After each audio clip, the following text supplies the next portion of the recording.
Culture Soccer.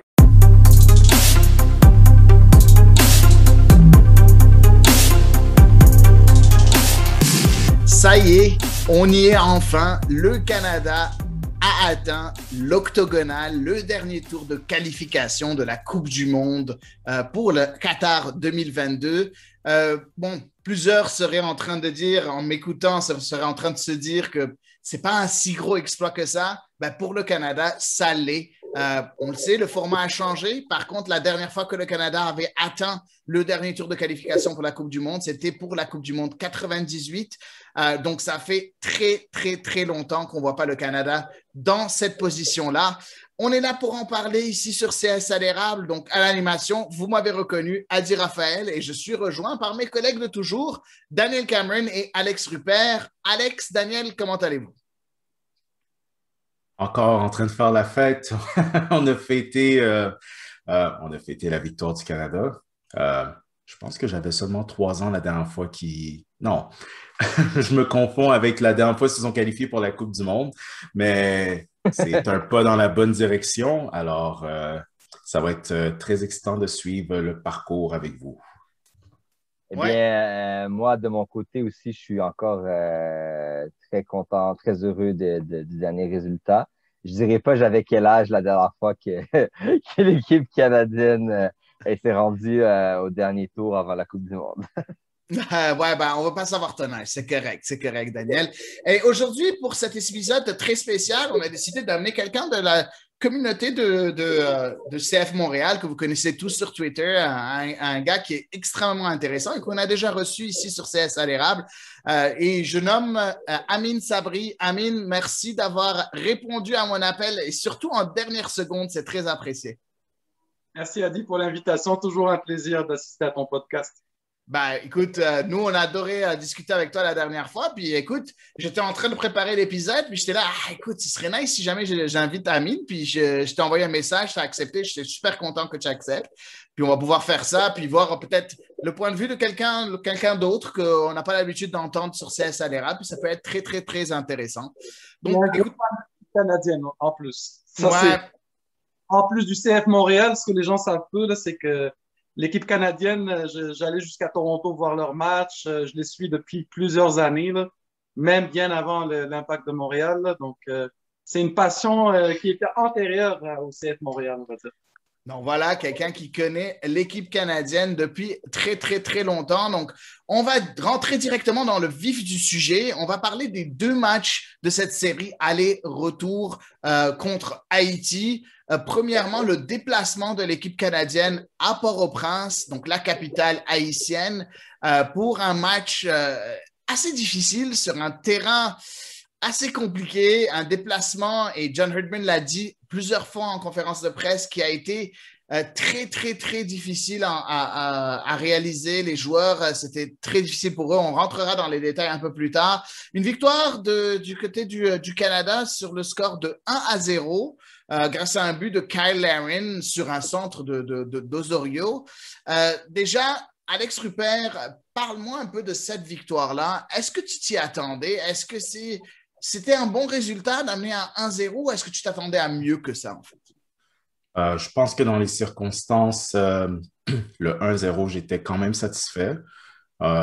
Si ça n'avait pas été de l'excellent gardien Johnny Placide, je crois que ça aurait dû se terminer 2 ou 3-0. La chose que j'ai aimé voir du Canada, puis ça, c'est un Canada qu'on n'avait pas l'habitude de voir dans le passé, c'est qu'ils n'ont pas laissé l'humidité, les installations et l'atmosphère et le terrain les empêcher de performer. Et ce, malgré un arbitrage, si on pourra revenir sur l'arbitrage pendant les 2 matchs. Et on a vu un Canada qui, mentalement, est en mission, qui sait où est-ce qu'il veut s'en aller. Ils ont un objectif clair, puis ils allaient laisser aucun obstacle les arrêter. On connaît les déboires du Canada dans le passé en zone de CONCACAF, et cette fois-ci, on a vu un Canada qui s'est tenu au plan de match, qui n'a pas perdu son sang-froid malgré les attaques et les agressions répétées sur ses joueurs étoiles. Et oui, j'étais un peu laissé sur ma faim pour le 1-0, mais dans ma tête, je me disais que cette équipe a trop de talent pour pas avoir un résultat favorable, même à Port-au-Prince. Ouais, non, effectivement, il y avait beaucoup de talent, en tout cas sur le terrain pour Équipe Canada. Daniel Cameron, parle-moi un peu du fait que John Herdman ait décidé, et c'est quelque chose qui est pas habituel chez lui, mais en fait de reconduire son même système tactique pour un deuxième match consécutif avec ce fameux 3-5-2. Est-ce que c'est quelque chose qui t'a surpris ou tu t'attendais encore à une surprise de la part de John Herdman? Il a toujours l'habitude, dans les matchs importants, de nous faire des surprises. Cette fois-ci, on n'en a pas vu. Est-ce que c'est quelque chose qui t'a plu ou tu t'attendais à mieux, à autre chose? Parle-moi un peu de ça, Daniel. Ben, comme je l'avais mentionné dans le dernier épisode, j'espérais qu'on ne reverra plus jamais ce schéma tactique. Mais il a décidé de le reconduire parce qu'il a sûrement considéré que il avait bien maîtrisé le jeu contre le Suriname. Puis je pense que probablement aussi qu'il a estimé que les deux adversaires étaient plus ou moins au même calibre et qu'avec les joueurs qu'il avait sous la main, c'était le meilleur schéma tactique. Après ça, quand une équipe gagne, il y a aussi le fameux dicton quand on ne change pas une équipe qui gagne. Donc là, ça a marché dans ce match contre Haïti. Après ça, une victoire à l'extérieur, peu importe la manière, c'est ça, c'est les 3 points qui sont importants. Puis là-dessus, chapeau à John Herdman. Amine, moi, je veux que tu me parles un peu de cette défense à 3. Cette défense à 3, les 3 défenseurs centraux. Premier match, bon, on a reconduit un peu sa défense avec un petit changement. Au lieu d'avoir Donald Henry au milieu de la défense à 3, on a eu Steven Victoria qui a été là. À droite de sa défense à 3, on avait Alistair Johnston qui est toujours là et Scott Kennedy qui était à gauche lors du premier match. Est-ce que cette charnière-là t'a plu? Plus que celle contre le Suriname, ou est-ce que tu as senti qu'il y avait matière à faire mieux, en fait? Ouais, ça a toujours été mentionné que la défense centrale, c'est le point faible de l'équipe canadienne, puis ça n'a pas changé. C'est-à-dire que oui, Scott Kennedy a bien paru, mais Steven Victoria, ça reste un joueur correct sans plus, là. Donc, au niveau de la défense, Alistair Johnston, c'est pas son poste. Je l'ai jamais vu jouer en défense centrale. À Nashville, il joue comme piston droit, donc très haut, plutôt offensif. Donc, de là à dire que j'ai aimé cette défense-là, pas vraiment, mais le résultat fait en sorte que tu dis que Herdman a forcément pris la bonne décision. Donc, pas forcément convaincu, mais disons que à ce moment-là, c'était une décision audacieuse qui a payé. Donc, on ne peut pas la critiquer en tant que telle, on peut juste dire que ça a fonctionné. Oui, effectivement, ça a fonctionné comme tu l'as dit. Après, Johnston avait fait une très bonne prestation en défense centrale contre le Suriname. On l'a vu, il a été vraiment excellent. Il a été bon, je pense, contre Haïti. Je ne l'ai pas trouvé non plus extraordinaire. Il faut dire aussi que lors de ce match-là, et je reviens cette fois-ci de nouveau à Daniel Cameron, lors de ce match-là, on n'a pas vu Haïti comment dire, on ne les a pas vus très dangereux, en fait. On s'attendait à ce qu'ils soient beaucoup plus dangereux à Port-au-Prince. Est-ce que ça t'a étonné de voir à Haïti? C'était difficile pour eux. C'était difficile pour eux, même si c'était chez eux, non? Il ne faut pas oublier que c'était un match à huis clos, hein. Donc, l'avantage du terrain est beaucoup moins présent. Le terrain avait été rénové et tout. Il n'y avait pas le public qui donne des ailes. Honnêtement, si ça avait été... faut dire qu'on a été chanceux que ça a été un match à huis clos parce que ça aurait été un match tellement hostile s'il y avait eu du public. Je dis pas que ça aurait pas été une victoire, mais ça aurait été beaucoup plus difficile. Peut-être que les joueurs se seraient permis de faire des tacles plus dangereux parce qu'ils savaient que l'arbitre allait peut-être moins être porté de tenter de siffler des fautes avec une foule hostile. Donc, je pense que l'avantage du terrain dans cette double confrontation où le match aller est à Port-au-Prince sans public et le match retour à Chicago sans public aussi, je pense qu'il a été pas mal dilué par rapport à ce qu'on avait à une autre époque, c'est-à-dire il y a un peu plus d'1 an. Ouais, tu as complètement raison. Par contre, je veux revenir un peu sur cette formation de John Herdman, si possible, de nouveau avec Amine Sabri. Ce milieu de terrain entre Steven Eustáquio, Marc-Anthony Kaye et Jonathan Osorio, t'as pensé quoi de ce milieu? Est-ce que tu aurais préféré autre chose? Est-ce que tu as trouvé qu'ils ont rendu une copie correcte? Bref, parle-moi un peu du milieu de terrain parce que je voulais te la poser à toi parce que si jamais je la pose à Alex, je connais tellement sa réponse là. Donc, je vais te la poser à toi en premier, Amine. Bon, ben écoute, il faut savoir que Jonathan Osorio, il revient d'une blessure. Donc, en partant, la première fois qu'il avait été titularisé par Erdman, ça a été une énorme surprise. Sa performance était so-so. Il a fait une passe décisive, oui, mais tout le reste, c'était, on va dire, moyen au mieux. Et là, bon, il est titularisé de nouveau. Je suis plus ou moins surpris, mais je me dis, OK, peut-être qu'il a retrouvé un peu le rythme suite à son retour de blessure. Il n'y a pas eu beaucoup de temps de jeu avec Toronto. Donc, je m'attendais à une performance, on va dire, supérieure dans le match retour. Mais malheureusement, il m'a énormément déçu. C'était une performance que je qualifierais de fantomatique, surtout en première période. J'avais hâte que Erdman fasse les changements. Puis justement, le premier changement que Erdman a fait, c'est de le sortir pour faire rentrer Wotherspoon, ce qui a vraiment donné une petite bouffée d'air au milieu de terrain. Mais sinon, pour revenir à Stakio, puis Marc-Anthony Kaye, c'est deux très bons joueurs.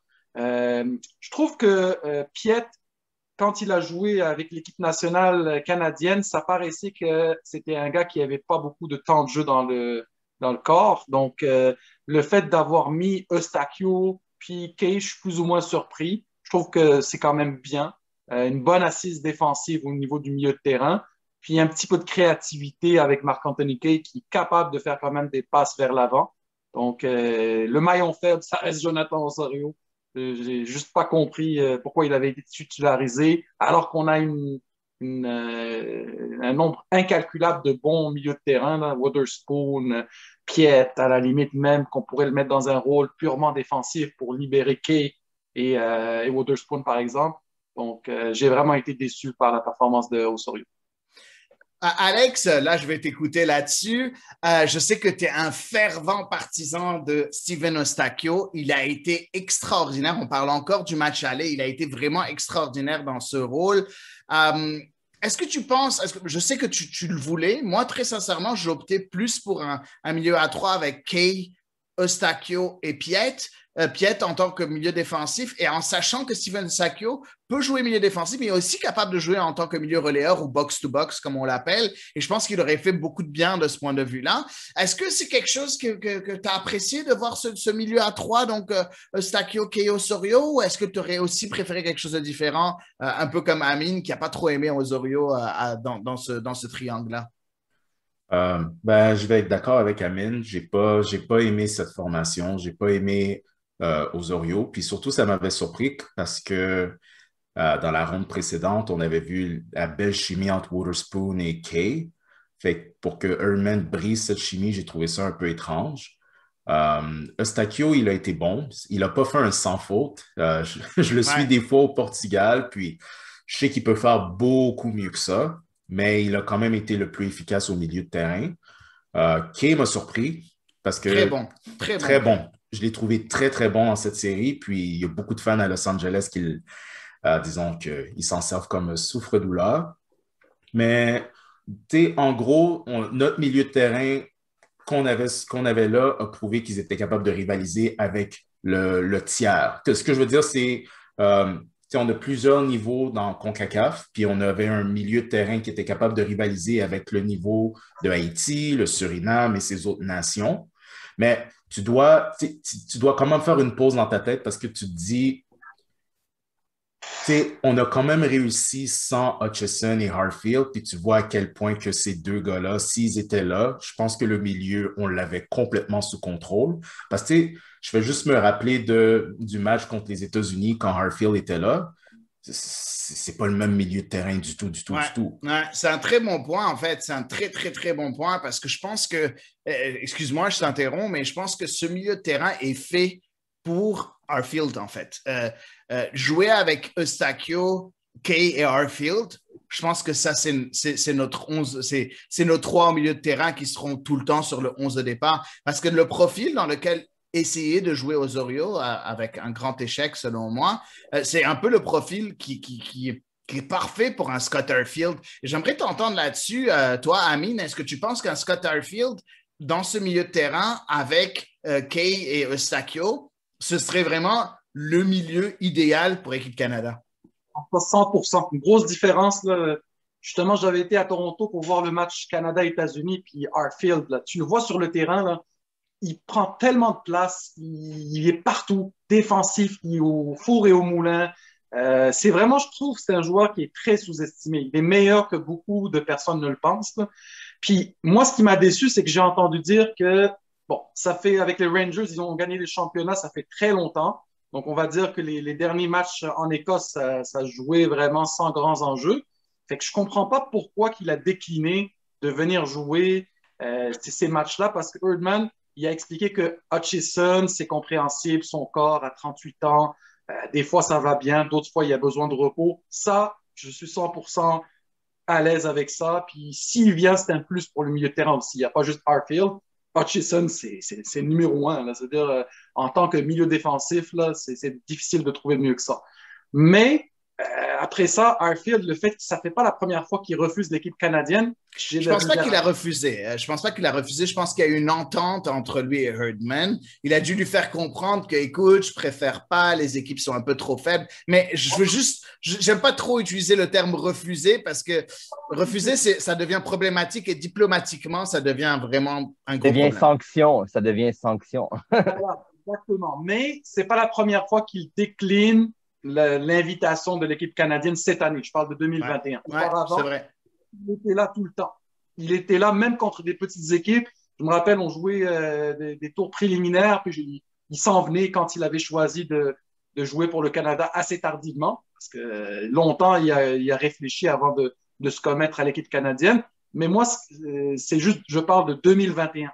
C'est la façon que la saison de son équipe, les Rangers, s'est passée versus les décisions qu'il a prises. Je ne connais pas tous les détails. Je suis certain qu'il y a d'autres éléments qu'on n'est pas au courant, des éléments familiaux, etc. Mais disons que si on ne le voit pas à la Gold Cup, c'est sûr que moi, je m'attends à le voir au prochain match. Puis ça fera, oui, une grosse différence au milieu de terrain. Énorme différence. Ouais.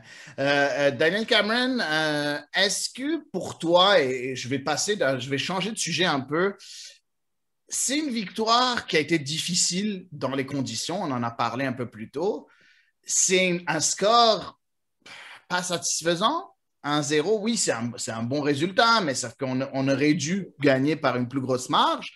Mais par contre, pour le mental de cette équipe nationale, après le grand échec en 2019, ou je vais l'appeler l'échec Godinho en 2019, est-ce que tu penses que ça a fait du bien? On a senti qu'il y a eu un certain, un gros soulagement, en fait, un poids sur les épaules de l'équipe nationale canadienne qui a complètement disparu, le fait de battre cette équipe haïtienne. Est-ce que tu as senti la même chose que moi, toi, Daniel Cameron?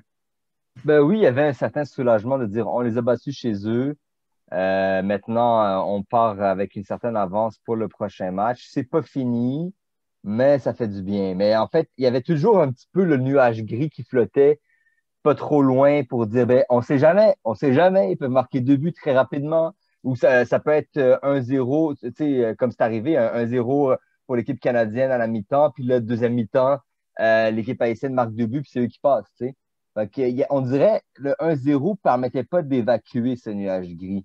Tout le monde, pas tout le monde, ben, je veux dire, tu sais, l'impression que j'avais, c'est que autant les joueurs que les fans auraient voulu un score plus sévère pour carrément prendre le deuxième match plus à la légère et que le mental aussi de l'adversaire. Parce que finalement, c'est un adversaire qui peut être encore plus dangereux lors du match retour s'il sait qu'il doit attaquer rapidement. C'est comme si par exemple, quand tu donnes un coup de poing à quelqu'un, tu penses que tu l'as affaibli, mais tu l'as juste provoqué. Dans la boxe. Là, j'aime bien ça. Et qui va revenir encore plus agressif.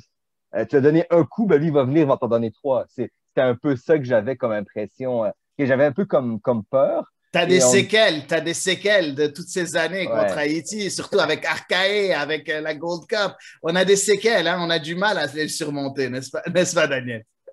Ouais, ben ça fait un peu partie du traumatisme. Mais je pense que même les joueurs, là, même Herdman, je pense qu'il y avait tous les Canadiens avaient un peu cette peur de l'équipe canadienne qui est toujours à un doigt de l'exploit, mais que finalement ça fonctionne pas à la dernière seconde. C'était un peu ce feeling-là. Ouais, non, un feeling, je pense qu'on avait tous peur avant ce match retour et on va parler de ce match retour. Canada-Haïti, malheureusement pas à domicile, on va dire à domicile entre guillemets, parce que ça se jouait à Chicago. Tu l'as mentionné un peu plus tôt, je pense, Daniel, en disant qu'il n'y avait pas de spectateurs. Même système de jeu pour un troisième match consécutif. Bravo, Monsieur John Herdman. Victoire 3-0. Alex, est-ce qu'on peut dire que cette victoire est une sorte de, je ne vais pas dire révélation, mais c'est une sorte de levée de rideau pour une équipe canadienne pour dire on est là, on est bel et bien là, faites attention, ne nous prenez pas à la légère. Est-ce que tu as senti que c'était, on dit en anglais, a statement? Tu sentais vraiment, est-ce qu'on a vraiment, on a vraiment mis notre poing sur la table en disant on est là, ou est-ce qu'il y a encore des doutes par rapport à cette équipe? Moi, je pense qu'on est là parce que hier soir, tard en soirée, il y avait des fans américains qui disaient oh, mais le petit Canada qui vient dans l'octogonal, si c'était pas du but malchanceux, ça aurait été un match différent. Puis, c'est juste Haïti. Mais on parle d'un Haïti qui a donné beaucoup de maux de tête au Mexique, qui les ont vaincus seulement 1-0. Je pense que la dernière Gold Cup, ils avaient vaincu le Costa Rica. Puis nous, on les bat 3-0. Ouais. Puis, tu sais, on les bat 3-0, puis tu regardes ce qui s'est passé dans le match. Nos joueurs ont été malmenés. Tu te demandes où sont les cartons. Il nous manque deux de nos meilleurs milieux de terrain. Puis, je pense que dans le deuxième match, j'ai vu un Canada qui était plus certain de lui-même que dans le premier. Ils étaient plus à l'aise. J'ai quand même été surpris de la qualité de Haïti qui a montré beaucoup plus dans ce match-là, même sur un terrain que je croyais que David et Davis allaient faire le jour et la nuit. Puis, on a quand même vu un club, je veux dire, une équipe haïtienne très bien organisée, qui marquait très bien les joueurs. Mais, mine de rien, la défensive canadienne m'a surprise. Même Donnell Henry, je fais, mais qu'est-ce qui se passe avec lui? Oui, c'est ça, il a joué dans la défense sur la droite, en fait. Kennedy a encore eu une titularisation sur la gauche et au centre, Steven Vittoria. Effectivement, il a fait un bon match, Henry, n'est-ce pas, Alex? Un excellent match. J'avais rien à dire pour lui. Il a été physique, son timing était parfait, les bonnes passes. Il a même failli marquer un but s'il avait juste tourné la tête un petit peu plus sur le coup arrêté. Mais non, c'est un Canada différent qui a confiance en lui, puis c'est exactement ce qu'il fallait. Puis aussi, tu sais, il ne faut pas sous-estimer, tu sais, tout le monde disait, bon, ben, tu sais, pour la Nation League, la Ligue des Nations, puis la qualification pour la Ligue des Nations, on allait jouer en CONCACAF sur des terrains d'école secondaire. Mais je pense que ça a aidé à construire cette confiance, puis construire cette éthique de travail qui les a préparés à aller chercher des résultats, même quand ils sont en difficulté. Je pense que c'est un nouveau Canada. Puis je pense que je te l'avais dit la semaine dernière, c'est sûr, ça fait une différence. Tu as des Jonathan David qui doit aller trouver un résultat contre Paris Saint-Germain. Tu as Alphonso Davies qui joue en Coupe du monde des clubs. C'est pas le même club. On ne parle pas du même Canada où est-ce que tu avais plein de joueurs qui étaient soit sur le banc ou ils faisaient partie du club, pas de club FC. Donc, sans contrat, effectivement. Sans effectivement. Contrat. Parlons un peu, tu l'as mentionné un peu plus tôt, Alex, et j'aimerais avoir l'avis d'Amine là-dessus. L'erreur du gardien du Verger, on va juste dire à nos auditeurs, au cas où ils n'ont pas suivi le match, 3 joueurs de la sélection haïtienne n'ont pas pu faire de déplacement. La raison derrière tout ça, c'est effectivement les précautions quant à la COVID. Vu que ces joueurs-là jouent en Europe, ils n'avaient pas passé 14 jours en sol nord-américain pour pouvoir venir et faire le déplacement aux États-Unis. Les trois joueurs étaient Johnny Placide, donc le gardien haïtien qui avait comme l'a dit un peu plus tôt, Alex a eu un excellent match au match aller à Port-au-Prince, donc il n'était pas là.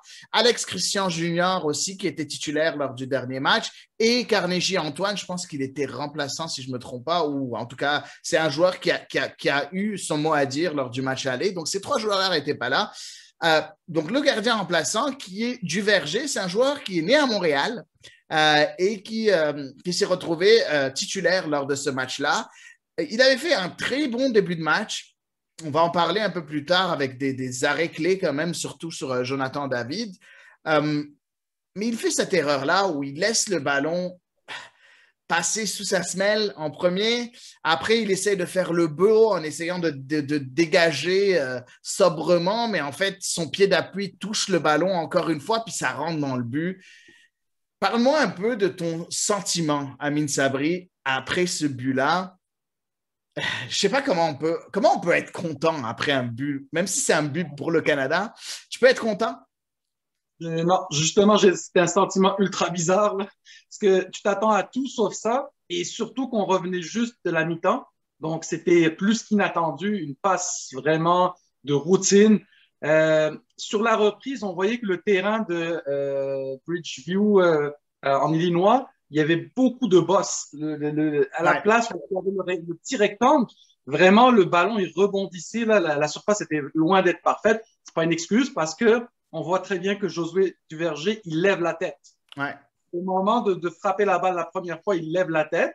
Et au moment d'essayer de refrapper le ballon une deuxième fois, ben, c'est la nervosité, tout simplement. Il voulait tellement le faire vite que le geste était précipité, ce qui a fait en sorte que le ballon s'est retrouvé sans raison derrière ses buts. Mais, nonobstant tout ça, il ne faut pas oublier que c'était pas prévu pour lui de commencer un match aussi important. C'est un gardien qui a même pas 20 ans. Il joue avec l'équipe réserve de Setúbal au Portugal. Donc, l'expérience professionnelle très limitée. Faut pas non plus venir dire qu'il est derrière l'échec des Haïtiens parce que, de toutes les façons, un score de 0-0 n'aurait pas qualifié Haïti. Un score de 1-0, mettons que Haïti aurait marqué un but, ne les aurait pas qualifiés. Ça leur prenait minimum 2 buts, mais une victoire de 2-1 pour pouvoir espérer une qualification parce qu'ils ont perdu 1-0 à l'aller. Donc, c'est vrai que plein de gens, je vois sur Internet, si ce n'était pas ce but-là, peut-être que le Canada aurait eu de la misère. Faux, parce que de toutes les façons, on était à 0-0, c'est un score qui nous qualifiait. Au pire, s'il y avait un but à la Godinho, comme tu dis, là, à la dernière minute là, au niveau canadien, ce n'était pas catastrophique dans le sens qu'on se rendait en prolongation. Ça, c'était l'autre scénario. Donc, malheureusement pour lui, la vidéo a fait le tour du monde. C'est triste parce que le monde n'a pas vu l'excellente première mi-temps qu'il a faite. C'est probablement grâce à lui que le Canada n'a pas marqué. Mais sinon, c'est vraiment un sentiment très bizarre. En même temps, un soulagement, mais empreint d'une surprise slash vraiment un malaise par rapport à la situation. Oui, effectivement, un gros malaise, Daniel Cameron, après ce but-là. Pourtant, c'est le but qui a un peu, on dirait que c'est ça qui a ouvert le robinet pour Équipe Canada, qui a finalement un peu déboulé après en marquant 2 autres buts. J'aimerais que tu me parles un peu du côté de ce 11 de départ. On revient un peu en arrière. Est-ce que le fait d'avoir un troisième match de suite, la même formation, le fait qu'il y ait juste eu un seul changement par rapport au match aller avec Richie Laryea qui est sur le banc, Alistair Johnston qui retrouve son poste de piston droit et Donald Henry qui rentre, est-ce que c'est quelque chose qui a aidé cette équipe Canada à continuer un peu sur sa lancée? Parce que oui, la première mi-temps, il y avait un 0-0. Oui, Duverger avait fait une très bonne première mi-temps. Par contre, le Canada, quand même, était en contrôle de ce match-là. Oui, il y a eu quelques frayeurs à droite et à gauche, mais en gros, le Canada était en contrôle de ce match-là. Est-ce que le fait d'avoir eu cette familiarité entre les joueurs a aidé à avoir ce contrôle-là, Daniel? Ben, clairement, mais malgré ça, on est obligé de souligner la faiblesse tactique, là. Il y a eu... mais dans l'ensemble, c'est sûr que surtout défensivement, vous voyez des bonnes couvertures. Puis là, honnêtement, j'étais content que Johnston retourne à son poste, mais malgré que quand tu joues avec un 3-5-2, il doit être plus offensif que ça, là. Mais il a fait quand même quelques montées. Dans l'ensemble, je veux dire, moi déjà, j'ai un schéma-là. Puis je trouve que c'est pas le meilleur schéma pour les joueurs qu'on a.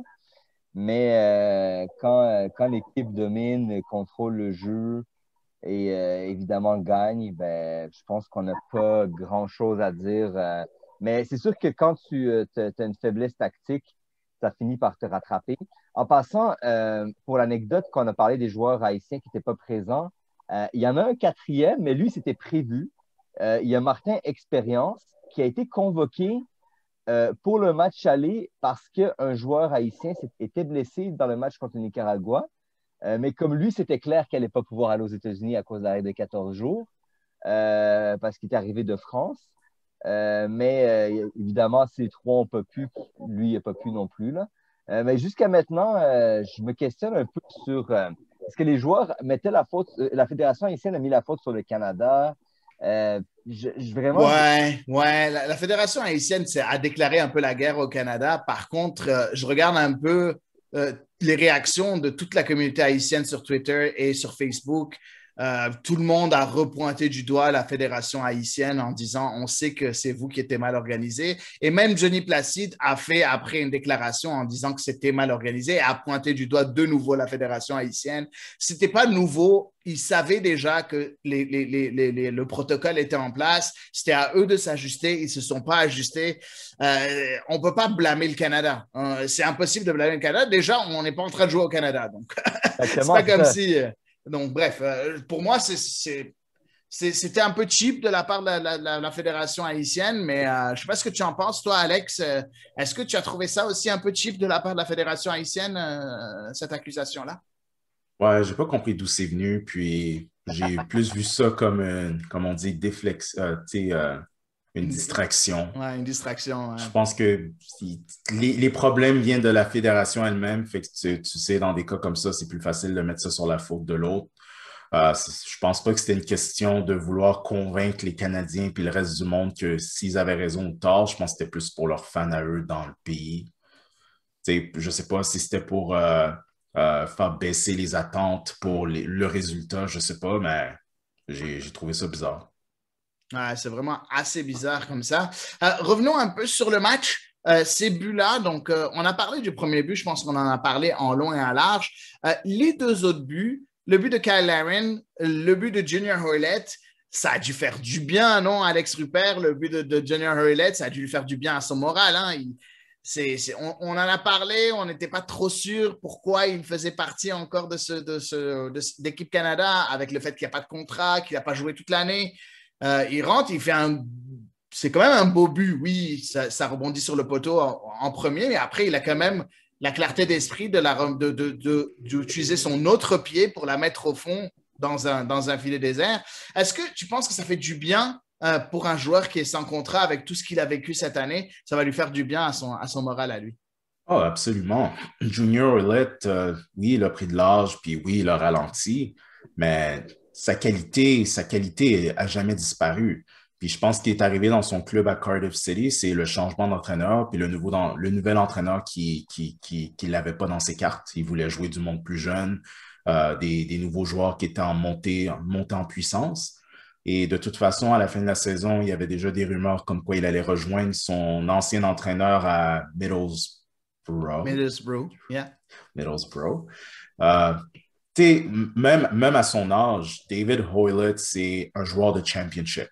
Je pense que quand il était plus jeune, il avait l'étoffe d'un joueur de Premier League, mais avec le ralentissement, c'est clairement un joueur de championship. Il pourrait très bien faire dans une ligue comme la Belgique ou ce tiers de ligue, les ligues à ce niveau-là. Mais tu vois qu'il apporte.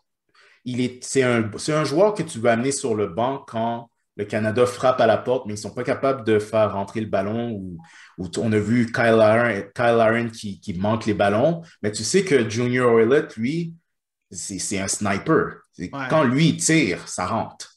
Puis il est bien placé, il est intelligent. Puis tu sais que si lui, tu le mets dans une bonne position, il va marquer. Et je pense qu'un joueur comme lui a sa place dans la bonne situation contre le bon adversaire. Amine, j'aimerais parler un peu encore, on va tirer un peu les leçons de ces deux matchs-là. En premier, je pense psychologiquement, ça fait du bien pour Équipe Canada et j'aimerais que tu en parles, mais aussi, j'aimerais que tu me parles un peu de Kyle Larin. Tellement décrié depuis plusieurs années avec Équipe Canada, ça a été extrêmement compliqué pour lui. Plusieurs demandaient sa tête, ne voulaient plus jamais le voir avec Équipe Canada. Il marque le seul but à Port-au-Prince. Il marque un but à Chicago pour le match retour. Il a été déterminant aussi durant les qualifications. Est-ce que pour toi, quel est le déclic en fait pour Kyle Larin selon toi, Amine Sabri? Ouais, c'est évident que la saison qu'il a connue à Beşiktaş lui a donné énormément de confiance et même avant ça. Moi, je dirais que le déclic, ça vient de son prêt. C'est son agent Nick Mavromaras qui parlait que c'est lui qui l'avait convaincu d'aller 1 an en Belgique, là. Puis on se souvient qu'avant d'aller en Belgique, c'était catastrophique ses performances avec Beşiktaş. Il était remplaçant, il jouait quasiment pas. L'année qu'il a pris en Belgique lui a donné énormément de confiance. L'équipe belge avait une option d'achat, je pense, pour 3 millions. Ils l'ont décliné, sûrement qu'ils le regrettent encore aujourd'hui. Il est revenu à Beşiktaş, il s'est battu pour avoir son poste de titulaire. Il a réussi, puis il a marqué plus qu'une dizaine de buts. Je me souviens plus exactement le total de buts, là, mais en tout cas, il a eu une très, très bonne saison. Puis un champion turc, c'est-à-dire c'est la cerise sur le sundae, comme on dit, là. Mais au-delà de ça, il est revenu, dès qu'on l'a vu avec le Canada en 2021, c'était un joueur transformé. Dès qu'il y avait une occasion de compter, on savait que ça s'en allait une fois sur deux dans les buts. Fait que c'est vraiment... même moi, je veux dire, je l'ai critiqué énormément, Kyle Larin, pendant des années. T'es pas le seul, Amine, t'es pas le seul. Tout le monde l'a critiqué, avec raison. Même quand il était à Orlando puis qu'il jouait bien, il venait avec le Canada, puis c'était des performances en dessous de la moyenne. Donc, c'était pas du fait, je peux pas l'expliquer parce que tu me poses la question, c'est quoi le déclic? Je sais qu'il a eu des problèmes dans sa vie personnelle. À Orlando, il avait été arrêté pour conduire avec faculté affaiblie. C'est des problèmes. Quand des choses comme ça t'arrivent dans la vie, tu dois prendre un avocat, tu dois aller en cours, ça dure pendant 2 ans. Tu sais, c'est des choses qui viennent t'affecter. Nous, on voit juste le terrain, mais on ne sait pas que pendant ces 2 ans-là, tu veux t'éviter un dossier judiciaire pour pouvoir voyager aux États-Unis, au Canada. C'est des choses très importantes qui peuvent avoir des impacts, mais une fois que tu règles ce problème-là, là, tu es soulagé, tu peux penser au foot, puis revenir à l'essentiel, t'entraîner, atteindre tes objectifs. Puis je pense qu'aujourd'hui, le passé est derrière lui. Là, il voit juste devant lui. Puis l'avenir s'annonce beau pour lui parce qu'on entend des rumeurs qu'il y a des équipes anglaises qui sont intéressées à ses services comme Everton, West Ham, d'autres équipes, là. Donc, je ne serais pas surpris qu'il soit vendu pour beaucoup plus que 5 millions. On parle d'une quinzaine de millions de dollars. Ça serait quand même un prix juste pour un joueur de ce type-là qui a connu une saison, quand même une très bonne saison en Turquie. Oui, une excellente saison en Turquie. Kyle Larin en Turquie, ça a été toute compétition confondue avec Beşiktaş en 2020-2021. C'est 45 matchs, c'est 23 buts, 6 passes décisives en 45 matchs. C'est ridicule. C'est ridicule, ces stats. Et je parle même pas de ses buts avec l'équipe nationale parce que, bon, on n'a pas affronté les meilleures équipes de la planète. Donc, il faut quand même être conscient de ça. Mais je pense que même 15 millions, c'est gentil, je pense.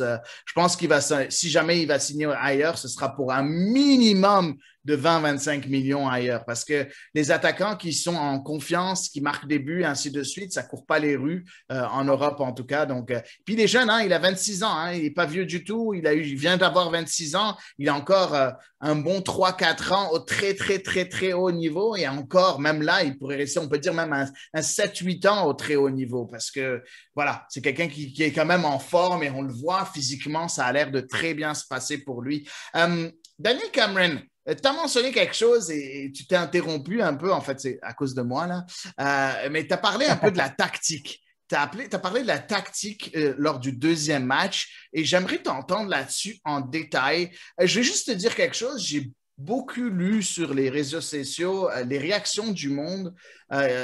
Plusieurs personnes disent que John Herdman n'est pas au niveau tactiquement et que comme quoi l'équipe Canada allait se faire complètement détruire mais littéralement détruire lors du dernier tour de qualification, sans rentrer dans le dernier tour de qualification, parce qu'on va en parler un peu plus tard. Juste parle-moi un peu de John Herdman tactiquement. Est-ce que pour toi, tu sens qu'il y a énormément de faiblesses, comme ce qu'on entend dire? Oui, parce que dès qu'on joue face à un adversaire qui fait un bon pressing, qui a quand même une organisation tactique. À un moment donné, on a vu les joueurs haïtiens enchaîner des passes. Pourtant, tu sais, il y a beaucoup de joueurs qui se fréquentent pas nécessairement souvent. Donc, pour une équipe qui a enchaîné quand même plusieurs matchs ensemble les dernières semaines, j'ai trouvé que ça manquait de bons jeux de passe. Il y a des centres qui ne trouvaient pas preneurs. Des joueurs qui, au lieu de faire une passe ou une deux, ils vont d'un dribble.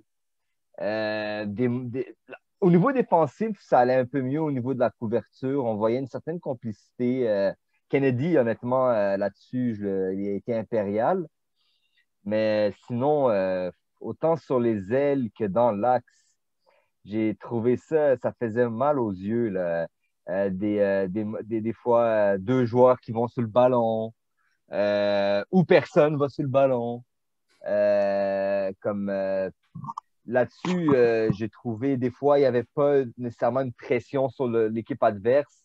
Chacun attendait que son coéquipier va mettre la pression sur le porteur du ballon.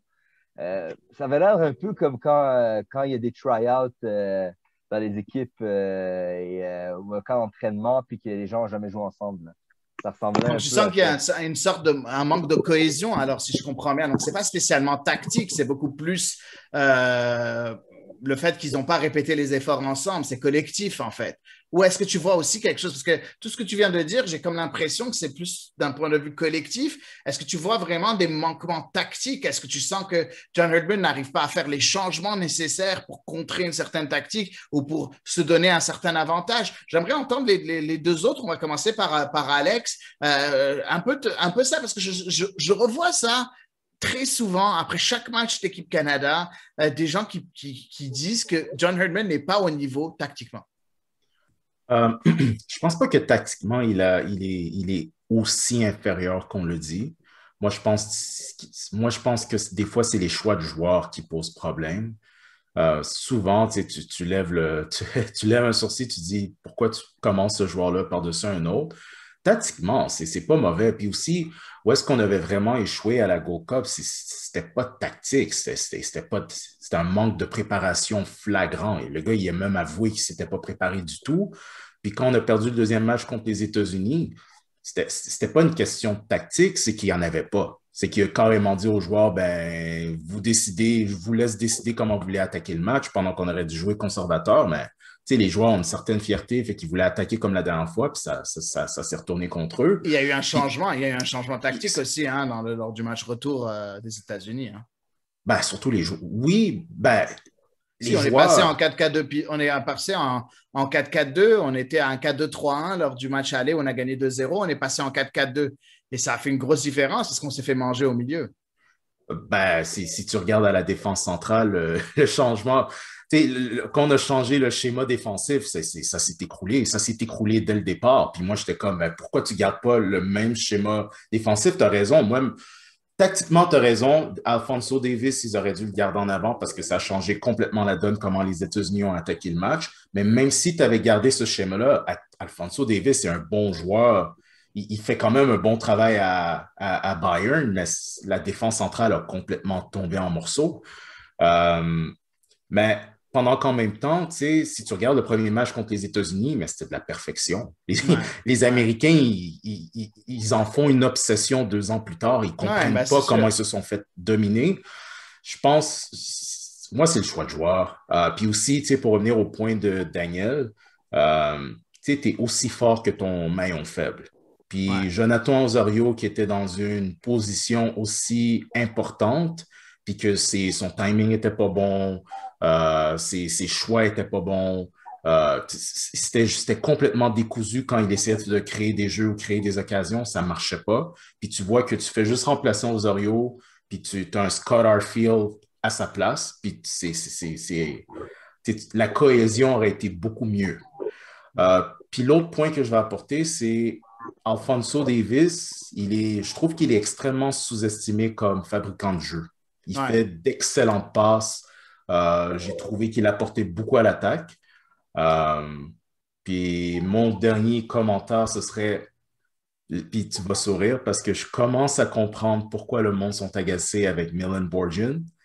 Joue pas avec le ballon, dude. Il y avait une fois, il a joué avec le ballon, c'est qui ici? Il a failli se le faire enlever, puis j'ai fait, qu'est-ce que tu J'ai lu un tweet de quelqu'un qui dit que... Ah non, c'était le commentateur sur OneSac. Ah, je sais plus. Quelqu'un qui a dit Milan Borgian se prend pour Manuel Neuer, puis il devrait commencer à ne plus se prendre pour Manuel Neuer. Je sais pas qui l'avait dit ou si c'était au commentaire ou quoi que ce soit. Amine Sabri, ton avis là-dessus sur le côté John Herdman, tactiquement...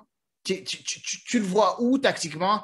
Écoute, je suis même allé jusqu'à lire que des gens vont dire on va finir dernier de l'octogonal parce que John Herdman est aussi nul que ça tactiquement. Contre les grandes équipes, ça ne va pas passer. T'en penses quoi? Moi, je pense comme Alex, je suis 100% d'accord avec ce qu'il a dit parce que Herdman il est supérieur à ce que beaucoup de personnes pensent. J'ai même lu Biello aurait été meilleur, Herdman, ses choix tactiques sont pas bons, mais honnêtement, il s'adapte avec les joueurs qu'il a. Je suis certain que si Atiba Hutchison et si Arfield étaient disponibles, donc s'il y avait un effectif 100% de ce qu'il voulait avoir, possiblement qu'on aurait vu une disposition tactique différente, peut-être à 4 défenseurs.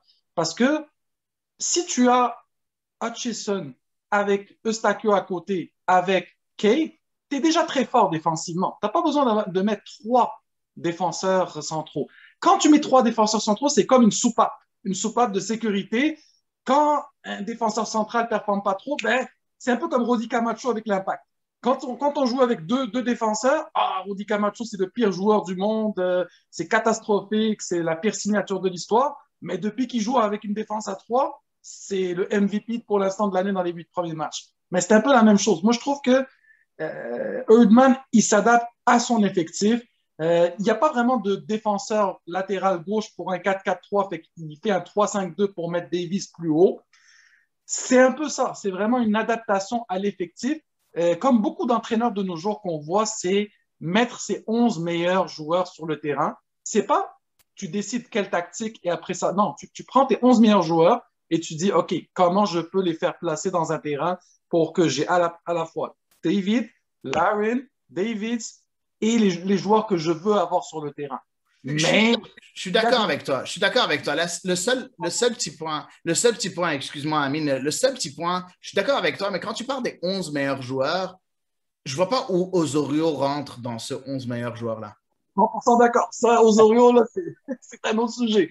Il n'était pas là-dessus et je n'ai jamais compris que Herdman insistait tant à le mettre titulaire alors qu'on sait très bien qu'il n'a pas joué de l'année. Exact, parce que c'est un excellent joueur. C'est un excellent joueur. Mais là, il n'est juste pas en forme.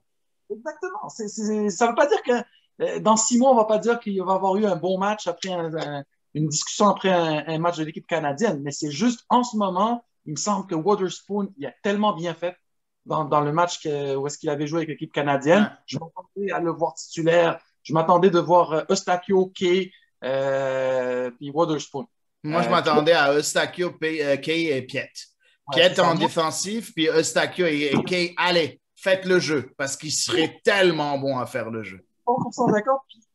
Tout sauf Osorio. C'est vraiment la seule, on va dire, surprise que j'ai eue. Sauf, on va dire, Laria, mais je dois lui donner raison parce que Laria, moi, je suis fan de Laria. Ouais, moi aussi. J'adore ce joueur-là. Mais effectivement, Donny Henry a eu un très bon match. Donc, encore une fois, sa décision est bonne. D'où ma conclusion que Herdman, tactiquement, quand on dit qu'il n'est pas si fort que ça, je ne suis pas d'accord avec ça. Moi, je trouve qu'il est bon.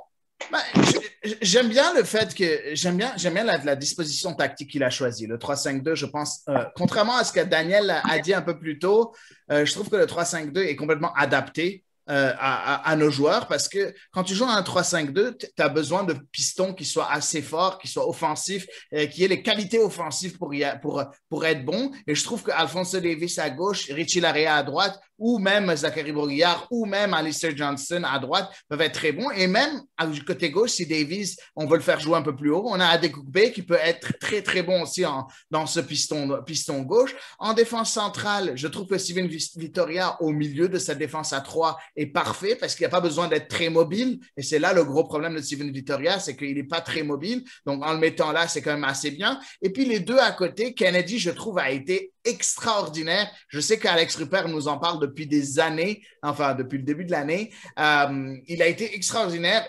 C'est bizarre et j'aimerais avoir votre avis. Je connais l'avis d'Alex. Je vais juste demander l'avis de Daniel en premier.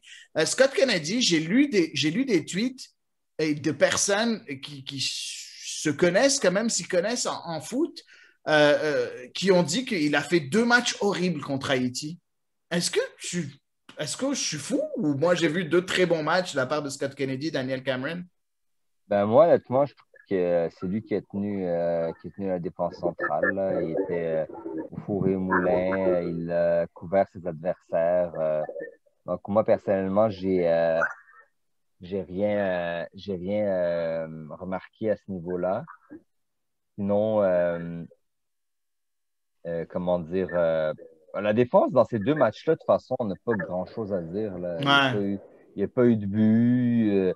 Quand il n'y a pas de but, à moins d'une erreur grossière, c'est pas là qu'il faut chercher, là. Honnêtement, c'était plus le milieu de terrain le problème, quant à moi. Les attaquants n'ont pas eu de chance. Ça, c'est un fait, là.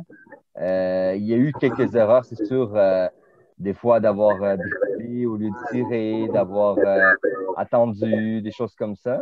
Mais dans l'ensemble, quand il y a la victoire à la fin, penser à remettre en question chaque décision dans chaque situation.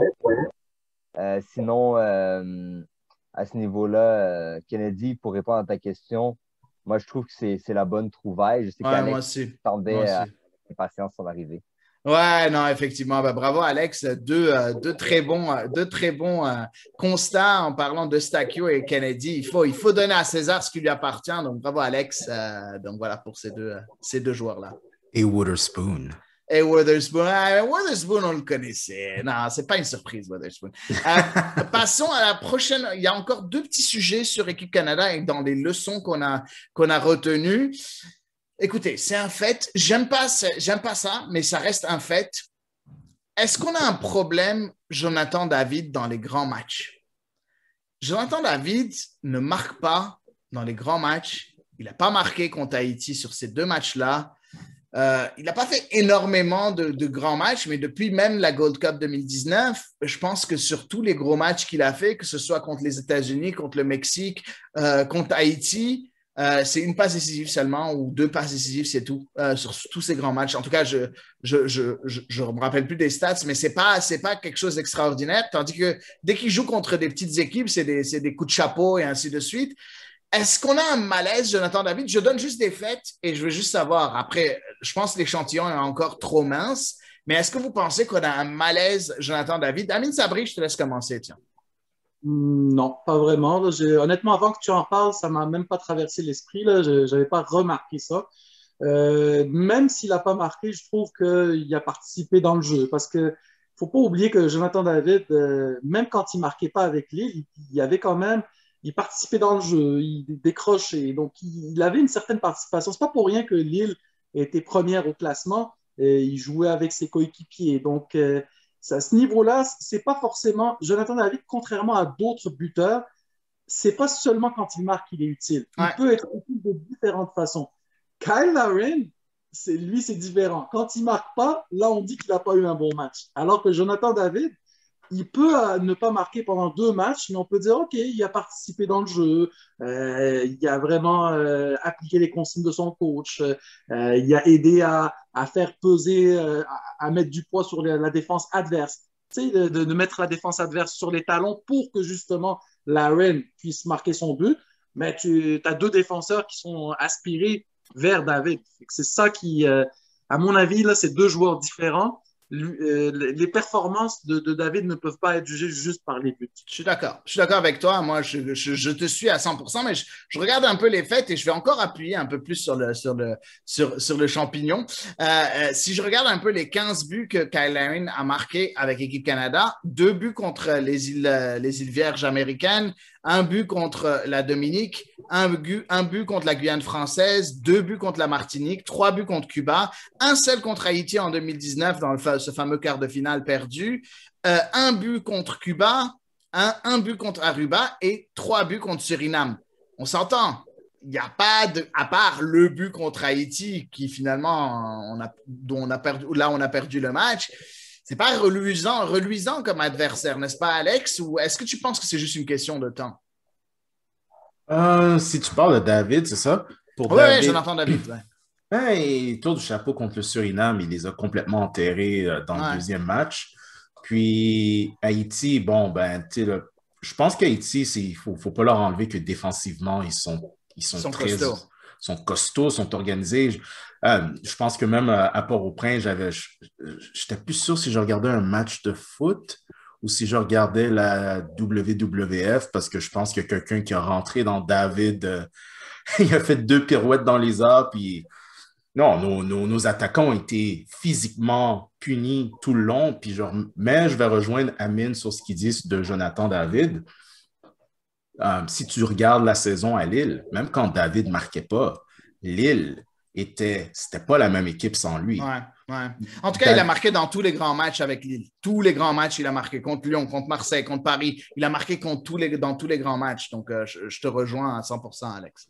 Ouais, il amène énormément sur le terrain, il peut amener les défenseurs vers lui, c'est son pressing, c'est sa vision de jeu.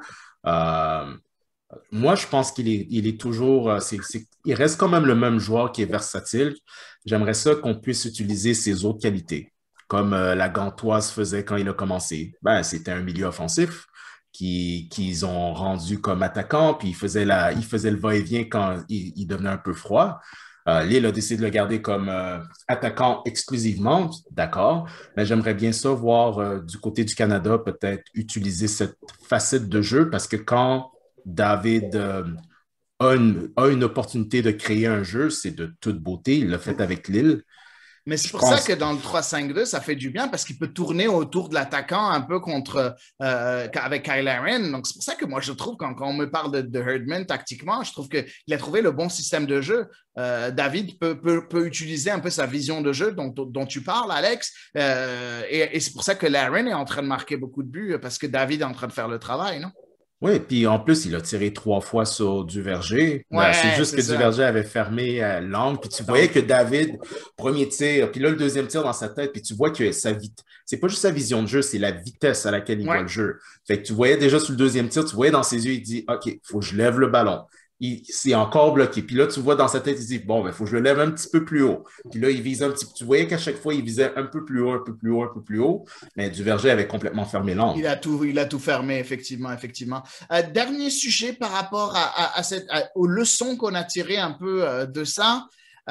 Daniel Cameron, Milan Borjan a battu le record canadien pour le nombre de clean sheets ou de blanchissage de l'histoire du programme et de l'équipe nationale canadienne. Il a dépassé Pat Onstad.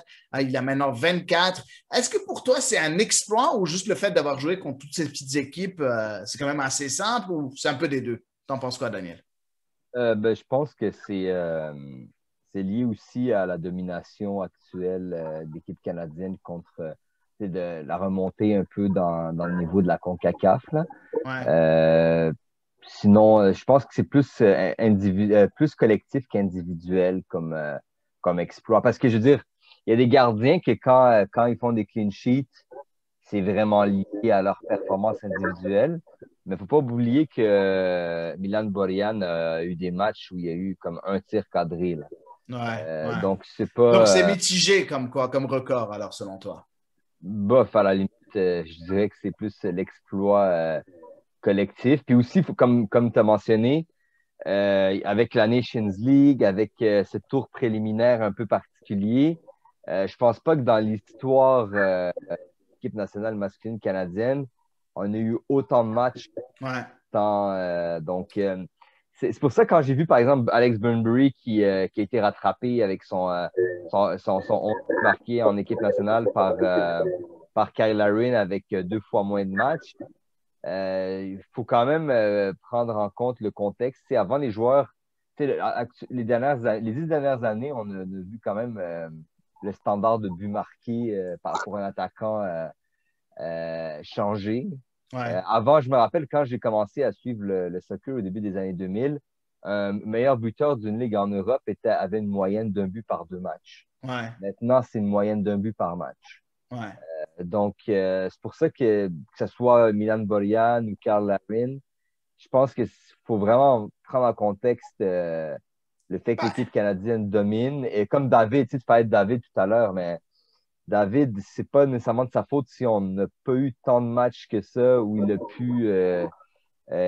Contre de grosses équipes où il a pu Exactement. performer. Parce ouais, que, comme tu as dit, avec Lille, à un moment donné, chaque match, c'était une finale. Là. Ouais, effectivement, tu as complètement raison. T'as complètement raison. C'est intéressant le fait qu'effectivement, comparer un peu les époques, je suis complètement d'accord avec toi. En tout cas, ce qui est très intéressant avec l'équipe Canada, c'est qu'on a 3 joueurs qui sont dans le top 10 des meilleurs buteurs de l'équipe nationale, de l'histoire de l'équipe nationale. Lucas Cavallini avec 16 buts, qui est maintenant 5e. Jonathan David avec 15 buts et Kyle Larin avec 15 buts qui sont 7e maintenant.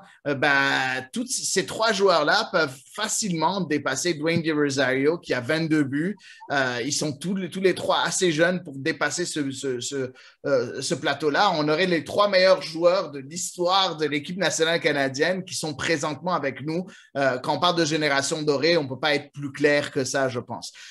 Passons un peu à cette octogonale. On va l'appeler octogonale parce qu'on n'a pas eu le nom exact de comment il va s'appeler. Est-ce que c'est l'octogone? Est-ce que c'est l'octogonal? Est-ce que c'est l'ocho? On va l'appeler octogonale ici, juste pour l'instant, jusqu'à ce qu'on ait un nom officiel. Pourquoi on l'appelle octogonale? C'est la dernière phase de qualification pour la Coupe du Monde. 8 équipes qui jouent des matchs aller-retour les unes contre les autres. Les 3 premières équipes de cette phase-là se qualifient directement en Coupe du Monde 2022 au Qatar et la 4e va passer par des tours de playoffs contre d'autres confédérations. Donc, il y a c'est tout un système avec, je pense qu'ils sont 4 à se batailler pour une seule place ou 4 pour 2 places. En tout cas, quelque chose comme ça. C'est quand même long et on va pas parler de ça avant d'y arriver parce que ce serait un sujet en lui-même. Les 8 équipes qualifiées, le Canada, donc, qui a battu Haïti, le Honduras, qui est qualifié comme étant parmi les 5 premiers du classement CONCACAF, le Salvador, qui a battu Saint Kitts et Nevis lors du même tour que le Canada, où le Canada a battu Haïti, les États-Unis, qui font partie des puissances de la CONCACAF, le Panama, qui lui a battu le Curaçao, qui est quand même une très, très bonne équipe de la CONCACAF, donc il faut faire attention au Panama, le Costa Rica, le Mexique, bien évidemment, et la Jamaïque. Les amis, on a 3 matchs qui arrivent au mois de septembre. Canada-Honduras à domicile, en espérant que ce soit effectivement au Canada. On a le 2e match qui serait aux États-Unis pour le Canada et le 3e match qui serait contre le Salvador. Est-ce que vous avez peur de cette octogonale? En premier, c'est la première question. Et la deuxième question, comme ça on va clôturer ce segment assez vite. Si maintenant je dois vous dire, donnez-moi la place du Canada dans ce top 8-là, quelle serait votre place si jamais vous devez faire un pari maintenant? Où vous mettrez le Canada dans ce top 8-là? Je commence en premier par toi, Alex Rupert, parce que je sais que tu as une idée très, très claire de ce que tu veux dire. Bon, est-ce qu'on doit avoir peur de l'octogonal? Ouais, peur, c'est un gros mot, je dirais. Je pense que c'est plus...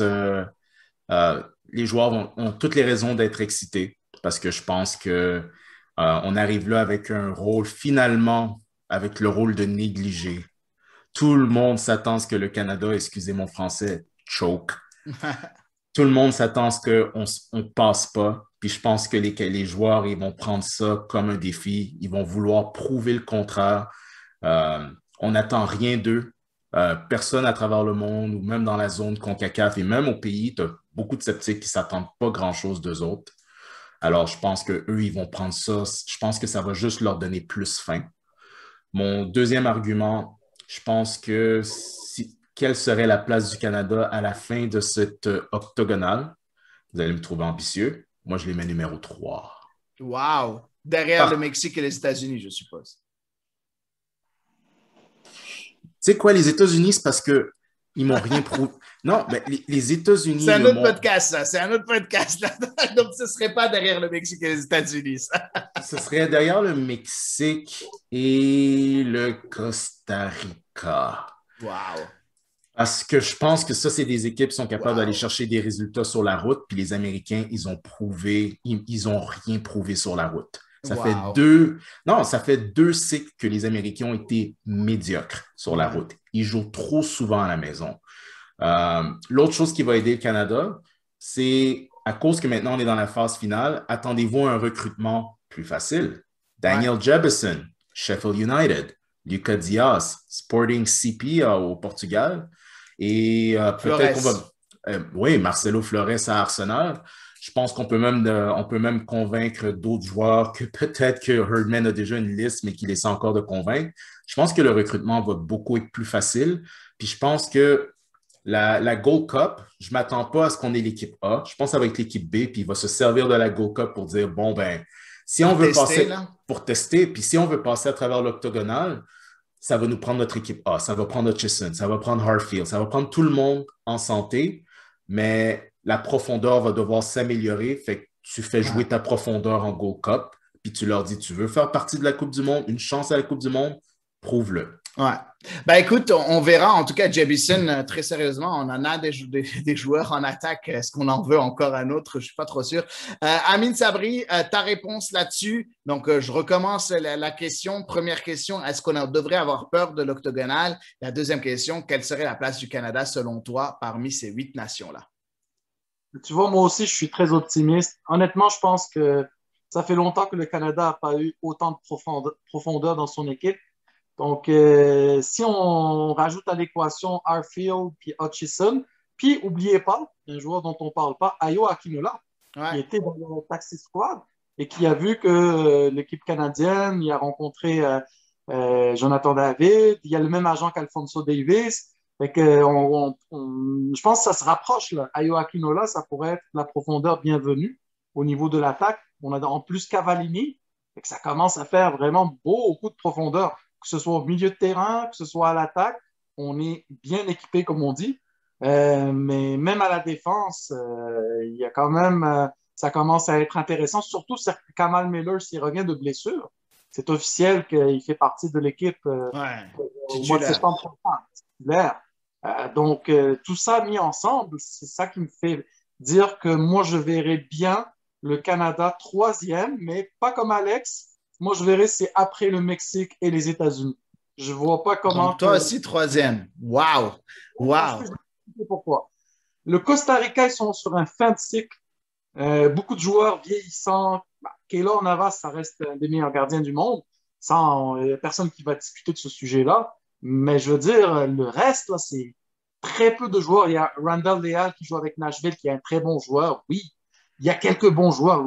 Diaz de Columbus. Mais je veux dire, nous aussi, on a Davis, on a Jonathan David, on a rien à envier à une équipe comme le Costa Rica. Donc ça, c'est d'un côté. La seule inconnue, pourquoi je dis 3e, parce que j'hésitais entre 3e et 4e, qui me fait un tout petit peu peur, c'est la Jamaïque. Parce que la Jamaïque est en train de faire un pressing énorme au niveau de joueurs jamaïcains qui jouent en Angleterre et il y en a une pelletée. Et c'est des très bons joueurs. C'est par exemple le Suriname, à la dernière minute, sont partis chercher des joueurs, mais on ne parle pas de joueurs du même niveau que ce qu'on parle avec la Jamaïque. La Jamaïque, là, c'est des joueurs de première ligue titulaires qui viendraient du jour au lendemain dans cette équipe-là. Donc, je ne sais pas. Peut-être que je me trompe complètement, puis la Jamaïque va finir 7e sur 8. Mais ils ont le potentiel d'aller chercher tellement de joueurs qui pourraient être des game changers que ça me fait peur. Ça me fait peur à la limite, je ne sais pas quand est-ce qu'on les joue, mais je préfère les jouer au début qu'à la fin, dans l'octogonal. Ben, je suis désolé pour toi. On les joue en octobre, le premier match en Jamaïque, et on joue le match retour en mars 2022. Donc oui, le deuxième match sera loin, mais ouais, le premier match est quand même assez proche. Donc voilà pour ça. Donc pour toi, numéro 3 pour le Canada, donc derrière, avec la seule inconnue qui est la Jamaïque. On en a parlé ici sur CSA l'érable des joueurs qui pourraient rejoindre la sélection, qui est quand même de très, très bons joueurs, comme tu l'as dit. Daniel Cameron, j'aimerais t'entendre sur ce sujet-là. Est-ce que c'est toi qui va commencer à nous amener un peu de pessimisme au sein de CSA l'érable ou non? Ben, je suis désolé. Moi, je vois le Canada terminer quatrième. J'ai l'impression que les États-Unis et le Mexique, bien sûr, risquent d'être devant. Et la troisième place, je pense que ça va être une équipe d'Amérique centrale. Je pense pas que ça va être la Jamaïque, honnêtement. Malgré que je sais qu'ils font du pressing pour les binationaux, mais pour une certaine cohésion, là. Après ça, je veux dire, Honduras a souvent été une bonne équipe en CONCACAF, Costa Rica aussi. Puis ils ont quand même un bassin, ils ont une ligue qui quand même, qui sont des ligues qui sont meilleures que la Canadian Premier League, ça c'est clair. Le Salvador, je sais qu'il y a Zavaleta qui a commencé à jouer, il a même marqué la semaine passée. Sinon, Panama, je les connais pas trop. La dernière Coupe du Monde, c'était un fiasco. Je pense que quatrième place avec un barrage intercontinental, ça aurait de l'allure. Moi, j'ai très hâte. Autre chose, je trouve que c'est le passage obligé. Là. Je veux dire, à un moment donné, on ne peut pas dire que le Canada est une meilleure équipe si on n'est pas capable de faire des bons scores contre les 7 autres meilleures équipes de la CONCACAF. Ben, je suis confiant. On a quand même beaucoup de profondeur. Puis j'espère que la Gold Cup, ça va permettre justement de faire des ajustements avant septembre. Parce que si je ne me trompe pas, il n'y a pas de journée FIFA en août. Est-ce que je me trompe? Non, parce qu'il y aura la Gold Cup, je pense, en août. La Gold Cup, c'est en juillet ou en août cette année? Là, je suis mélangé. Ça finit jusqu'à, je pense, ça finit vers début juillet, début août. C'est un mois, je pense, la Gold Cup. Là. Je vais aller checker ça, mais ouais, non, je comprends ton point de vue par rapport au Canada qui se finirait quatrième. J'arrive très, très bien à comprendre ça. Pour répondre à ta question, la Gold Cup, ça commence le 10 juillet et ça finit le 1er août. Donc, c'est pour ça que je pense qu'il n'y aura pas de fenêtre internationale au mois d'août. Mais je comprends ton point de vue. Je vous trouve tous très optimistes. Moi, je vois le Canada. Je vois le Canada pour sûr dépasser 2 équipes. Ça, c'est sûr. Les 2 équipes que je les vois dépasser, c'est le Panama et c'est le Salvador. Pour moi, c'est les 2 équipes les plus faibles de cette octogonale. Après, je trouve qu'il y a trop d'inconnus. Le Canada pourrait finir entre la 3e et la 6e place assez facilement parce qu'il y a juste trop d'inconnus. Si jamais j'avais à choisir, parce que c'est moi-même qui ai mis le défi et qui vous ai demandé de choisir, ben c'est vraiment, j'essaie d'être le plus réaliste possible. Je pense que le Canada finira 5e juste aux portes des qualifications. Et très sincèrement, oui, je serais déçu, mais est-ce que je serais complètement en crise, excusez-moi pour le terme, pas vraiment, parce que je trouve que on est en train d'apprendre et le but, c'est plus 2026. Je ne serais pas plus déçu que ça. Je ne voudrais pas casser quelque chose, là.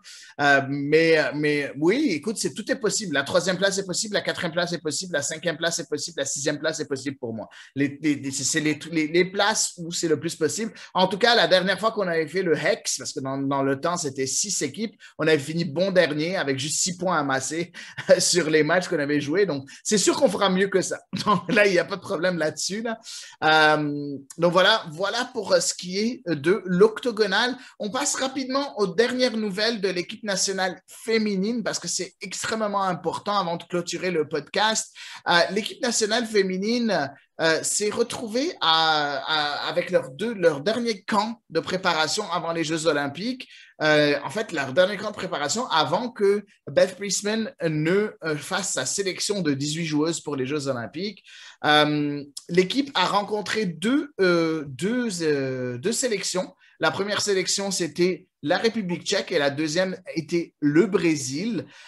2 matchs de 0-0. Ça a été difficile contre la République tchèque. Ça a été beaucoup plus intéressant contre le Brésil.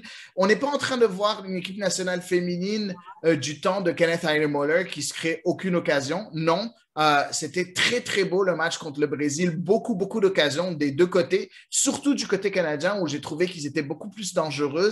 Le Brésil a été surpris, sachant que le Brésil nous a battus sur les 3 des 4 dernières confrontations du côté féminin. Donc, c'est intéressant de voir la progression de cette équipe canadienne. On va attendre impatiemment le 18 de Beth Priestman. Beth Priestman a dit qu'elle aimerait nommer ses 18 dans les 10 jours. Et le dernier match était le 14 juin. Donc, d'ici au 24 juin, on devrait avoir la sélection finale qui fera le déplacement à Tokyo. Et Beth Priestman a aussi mentionné qu'il y aura un match de préparation avant les Jeux olympiques pour l'équipe Canada féminine avant les Jeux olympiques. Ce sera à huis clos par contre, donc pas de télévision, pas rien du tout, ce ne sera pas retransmis. En tout cas, ça ne devrait pas être, d'après ce que j'ai compris, à sa conférence de presse de la part de Beth Priestman. Donc, on a hâte de voir et bien sûr, sur CS à l'érable, on va suivre de très, très, très, très près cette équipe nationale féminine et Tokyo et ainsi de suite. Et bien évidemment, le 18 de Beth Priestman.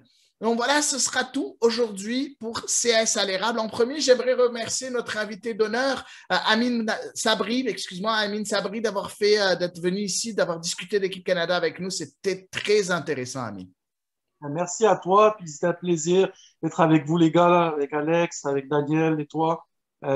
Toujours intéressant ce podcast, plusieurs sujets et surtout au lendemain d'une victoire du Canada et une qualification à l'octogonal, là, c'est un timing parfait. Effectivement, on était tout contents de faire ce podcast-là. Daniel, merci encore aussi d'avoir été là. Tu es super, super sympathique. C'était très, très bien de discuter de tout ça avec toi. Merci, Hedi, et merci à Emine Sabri d'être venu. C'est toujours un plaisir. On s'écrit beaucoup en privé, Emine et moi. Donc, en espérant qu'on pourra jaser lors des prochains matchs. De toute façon, il y a beaucoup de choses qui arrivent dans le soccer canadien ces derniers temps. Ça bouge pas mal. Ça bouge pas mal, effectivement. Alex, encore une fois, tu es toujours la voix de la raison ou en fait la voix de l'optimisme pour Soccer Canada. Donc, merci d'être là aussi. Je suis très content d'être avec vous et merci à notre invité d'honneur, Amine Sabri. Ça a été un plaisir d'avoir cette célébration pour notre introduction dans le dernier round des qualifications. Et toujours un plaisir de discuter foot canadien avec vous. Parfait. Donc voilà, mes chers auditeurs, pour cet épisode de CS à l'érable. À la semaine prochaine, on vous garde une énorme surprise la semaine prochaine. On fait finalement notre guide de la CAN-PL. Donc, attendez-vous à un épisode chargé, long et bien évidemment avec toutes les informations possibles et imaginables sur la CAN-PL, sur chacune des équipes de la CAN-PL. Les 8 équipes seront revues au peigne fin. Donc voilà, merci encore à tous. N'hésitez pas à partager, à discuter, à commenter ce podcast-là et à la semaine prochaine pour un nouvel épisode de CS à l'érable.